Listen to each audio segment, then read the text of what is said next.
আজকে রান্না করব মিস্টার কাকাকে, সরি মিস্টার কাকা না, মিস্টার নুডলস কাকা। কাকাকে নিয়েছি, সাথে একটা নিয়েছি কাকুকে আরো মজার করে রান্না করার জন্য নিয়েছি 2টা বোম্বাই মরিচ আর একটা সেই বড় মানের পেঁয়াজ।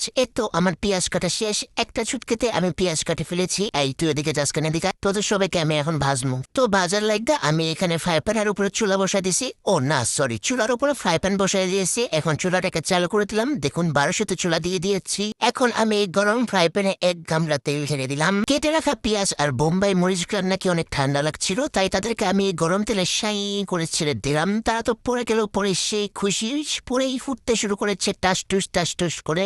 এখন আমি খন্তা দিয়ে তাদেরকে একটু আলাদা করে দিচ্ছি, নেড়ে ছেড়ে দিচ্ছি যেন তারা পুড়ে না যায়। যখন দেখবো একটু বেগুনি হয়ে এসেছে, তরু এত বলবো কি কেন, বেগুনি না, যখনই দেখবো বাদামি হয়ে এসেছে, এখন আমি একটা ডিম ভেঙে দিব। নিনজা টেকনিক আপনাদেরকে ডিম ভাঙা শেখাই, শিখে নিন। চুলার সাইডে ডিমটাকে একটা বাড়ি মারবেন, তারপর ফ্রাই প্যানের উপরে 2টা আঙ্গুল দিয়ে একটু সাইড করে ধরবেন। এই তো দেখুন ডিম ভাঙ্গার টেকনিক। শিখে রাখুন আমার মতন পাকারা আপনি হইতে গেলে শিখে রাখুন।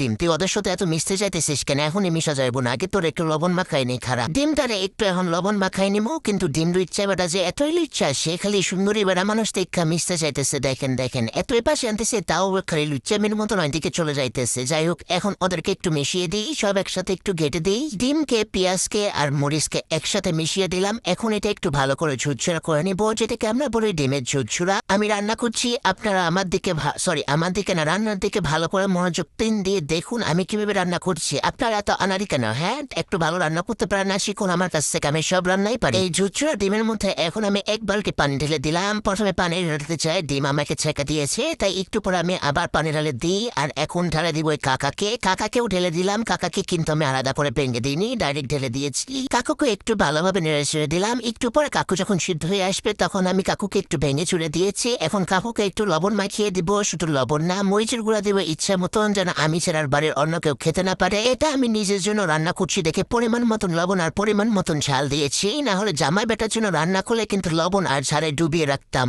তারপরে কিন্তু আমি এখানে মিস্টার কাকুর মশলাও দিয়ে দিয়েছি। কাকু তো আবার নিজস্ব মশলা নিয়ে ঘুরে, সেটাকেও দিয়ে দিয়েছি। দিয়ে এখন একটু ভালো করে নাড়াচাড়া করে দিচ্ছি। থাক আপনাদেরকে আমাকে আর ধন্যবাদ দিতে হবে না, আমি জানি আপনারা কোনো রান্না পারেন না আমার মতন আনারি না, আপনারা নিজেদের মতন আনারি। আমার মতন ভালো হইতে চাইলে আমার থেকে রান্না শিখুন, শিখে আমাকে ধন্যবাদ দিন। হ্যাঁ, আমি 3 মাস থেকে ক্ষুধার্ত, তাই এখন নুডলস রান্না হয়নি। এদিকে আমি বাটি নিয়ে দাঁড়িয়ে আছি নুডলস খাওয়ার জন্য। কখন নুডলসটা হবে? লুচ্চা কাকা কোথাও এখনো হওয়ার কোনো নামেই নিচ্ছে না।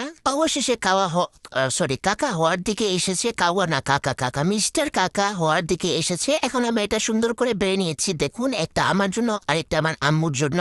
শুনেন, আপনাদেরকে একটা ভালো উপদেশ দিই, নুডলস রান্না করা বা যে কোনো কিছু রান্না করার সময় রান্না করে কিন্তু একদমই এলোমেলো করবেন না, না হলে নুডলস হজম হওয়ার থেকে আম্মুর হাতের জুতার বাড়ি বেশি হজম হবে। থাক আর ধন্যবাদ দিয়ে ছোট করতে হবে না, জানি অনেক ভালো কথা বলেছি আমি। তারপর আপনারা কি মনে করেছেন ভিডিও শেষ? আরে না, কিভাবে শেষ হবে? আমি তো আপনাদেরকে বলিনি যে আমার ভিডিওতে লাইক, কমেন্ট এবং শেয়ার করে দিবেন। অবশ্যই শেয়ার করবেন, নাইলে কিন্তু আমি আপনাদের স্বপ্নে যে আপনাদের সবাইকে আমি ভয় দেখামো কইয়া দিলাম। তাড়াতাড়ি লাইক বাটন টিপ দেন, কমেন্ট করেন আর শেয়ার দেন। বারবার কইতাছি কিন্তু, নাইলে কিন্তু অবস্থা খারাপ আছে। তাড়াতাড়ি করে